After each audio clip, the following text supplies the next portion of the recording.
Hi there, Rod Fleming, the Philippines here, and I'm doing a little one here. This is going to be quite short, you'll be glad to know, about politics, and particularly about the illustrious Jeremy Corbyn, who's really got himself in a lot of trouble because he's anti-Semitic, basically.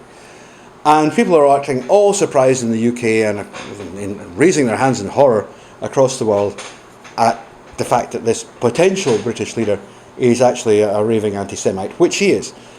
What they have to obviously missed out on is the fact that the entire Labour Party, that's the Socialist Party that he's a leader of in the United Kingdom, is anti-Semitic, the whole bloody lot of them. Even though they have had significant numbers of Jewish MPs. How do I know this? This was the case in the 1970s when I first entered student politics. There was an absolute understanding that Israel was an evil that had to be destroyed and that the Jews were responsible for it. Right? The whole Palestinian situation, as far as the Labour Party is concerned, is such that Palestinian good, Jewish bad. Jeremy Corbyn is just iterating what every other Labour activist of his era, especially the leftist ones, actually believes. The whole lot of them believe that. They might not actually come out and admit it quite so loudly, but that's what they believe. Now, there is a further problem, and that is that in British politics today, you can be one of two things. You can be pro-Muslim or you can be pro-Israel, right? You can't be both, right? It's a simple divide. Now, there are millions, particularly Pakistani Muslims in the UK now. Remember that many of the Arab countries are still at war with Israel. They have been at war with Israel since 1947. I mean, that's a fair old while, like. That's 60 odd years, 70 years now. At war, never stopped, with the stated aim, exactly as Hamas's stated aim is, in its constitution, the complete eradication of Israel and the driving of the Jews into the sea. That's what they want to do, right? Now, the problem is that the Muslim vote has become crucial to the Labour Party. They need it. A few years ago, they lost Scotland. Now, Scotland was delivering basically a trunkload of votes to the Labour Party every general election. They used to say that Labour didn't count its votes in Scottish constituencies. It weighed them. And to an extent that's true. They lost all of those votes. Labour lost them. The Scots got fed up of the cronyism, the nastiness and everything else that characterises the Labour Party, and they threw them out. And there's really little evidence of them coming back. I don't think they ever will. They've got the same problem in the majority Muslim constituencies which turn out in their droves to vote Labour, and without which Labour has absolutely no chance of winning an election. Now, I'm not saying anything against Islam here, although I could say plenty. This is a simple political fact. It's a set of numbers.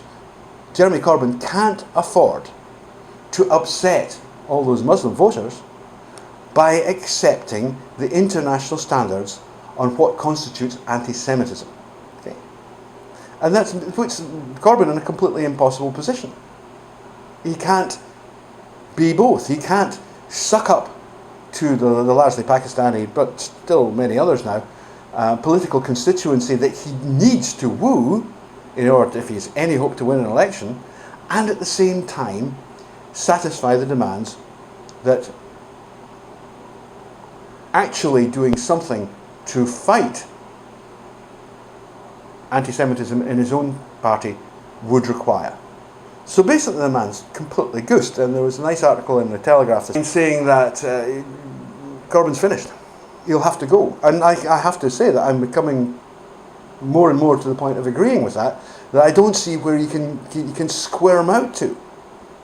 I mean, I understand what he's been doing. He's been desperately trying not to allow the 4 disputed articles in the International Convention on Anti-Semitism to be introduced to Labour policy, because he knows perfectly well that it will grossly offend his Muslim constituency.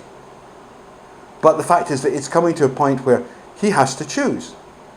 The British public is famous for dislike of anti-Semitism. We fought a very bloody war, against anti-Semitic bastards, and we lost a lot of people doing that, and we don't really like it too much when they start crawling out from under the stones again, just like Jeremy Corbyn has done. So his chance of winning, and that's as true of working class people as it is of middle class people. So when Jeremy Corbyn comes along and says, no, I can't do that, he's putting himself in the firing line. There's only a very small number of Jews left in the UK because they don't feel comfortable there anymore with so many Muslims moving in. The Muslims are a bigger constituency, but the risk to Corbyn is that if he decides to jettison the Jews, then he will face a broader backlash, which may well outnumber the constituency that he's trying to woo, which is the Muslim one. It's pure politics, it's dirty, it's nasty, it's typical Labour, typical left-wing politics. They don't have principles. It's not something that the left does. They don't have principles. They just want power, and they'll say and do anything they can to get power. Anyway, that's why Jeremy Corbyn is in trouble, and personally I couldn't possibly happen to a more appropriate person. That's all I can say. Take care of yourselves. Bye-bye.